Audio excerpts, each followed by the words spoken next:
JEE தேர்வில் வெற்றி பெற்று ஜார்க்கண்டில் உள்ள ஐஐடி தன்பாத்தில் இடம் கிடைத்தும் குறித்த கால வரம்புக்குள் கட்டணம் செலுத்ததாக கூறி இடம் மறுக்கப்பட்ட தலித் மாணவருக்கு சேர்க்கை வழங்க உச்சநீதிமன்றம் உத்தரவிட்டுள்ளது. உத்தரப்பிரதேச மாநிலம் முசாஃபர் நகரை சேர்ந்த கூலி தொழிலாளியின் மகனான 18 வயது அதுல்குமார் ஐஐடியில் படிப்பதற்காக ஜேஇஇ நுழைவுத் தேர்வு எழுதி அதில் வெற்றி பெற்றுள்ளார். ஜார்க்கண்ட் மாநிலத்தில் உள்ள ஐஐடி தன்பாத்தில் அவருக்கு இடம் கிடைத்த நிலையில் சேர்க்கை கட்டணமாக 17,500 ரூபாயை ஜூன் 24ஆம் தேதி மாலை 5 மணிக்குள் செலுத்த வேண்டியிருந்தது. ஆனால் குறித்த காலத்திற்குள் கட்டணம் செலுத்தாததால் அவருக்காக ஒதுக்கப்பட்ட இடத்தை வழங்க ஐஐடி தன்பாத் மறுத்துள்ளது. இதையடுத்து கடந்த 3 மாதங்களாக எஸ்சி/எஸ்டி ஆணையம், ஜார்க்கண்ட் உயர்நீதிமன்றத்தின் சட்ட சேவை மையம் மற்றும் சென்னை உயர்நீதிமன்றத்தில் உள்ள சட்ட சேவை மையத்தையும் அதுல் அணுகியுள்ளார்.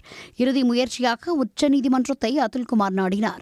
இந்த வழக்கை விசாரித்த உச்சநீதிமன்ற தலைமை நீதிபதி டி.ஒய். சந்திரசூட், நீதிபதி பார்த்திவாலா தலைமையிலான அமர்வு மாணவருக்கு நீதி கிடைக்க வழி செய்வதாக உறுதியளித்திருந்தது. இந்நிலையில் அரசமைப்பு சட்டத்தின் 142வது பிரிவு வழங்கியுள்ள சிறப்பு அதிகாரத்தை பயன்படுத்திய உச்சநீதிமன்றம் மாணவர் அதுல்குமாருக்கு சேர்க்க இடம் வழங்க ஐஐடி தன்பாத்திற்கு உத்தரவிட்டுள்ளது. திறமையான மாணவர் ஒருவர் ஐஐடியில் சேர்வதற்கு 17,500 ரூபாய் மட்டுமே தடைக்கல்லாக இருந்துள்ளதாகவும் அவருக்கு இடம் மறுக்கப்படுவதை அனுமதிக்க முடியாது என்றும் உச்சநீதிமன்ற தலைமை நீதிபதி கூறியுள்ளார்.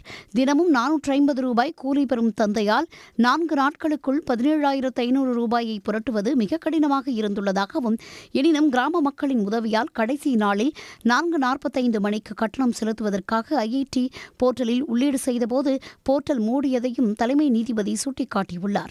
தலித் மாணவர் ஒருவர் தனக்கு மறுக்கப்பட்ட இடத்தை பெறுவதற்காக ஜார்க்கண்ட் சட்ட சேவை மையத்தையும் சென்னை சட்ட சேவை மையத்தையும் நாடி அனைத்து வழிகளையும் பயன்படுத்தியுள்ளார் என்று குறிப்பிட்ட தலைமை நீதிபதி, ஐஐடியில் சேர்வதற்கான அதுல்குமாரின் கடைசி வாய்ப்பு இது என்றார்.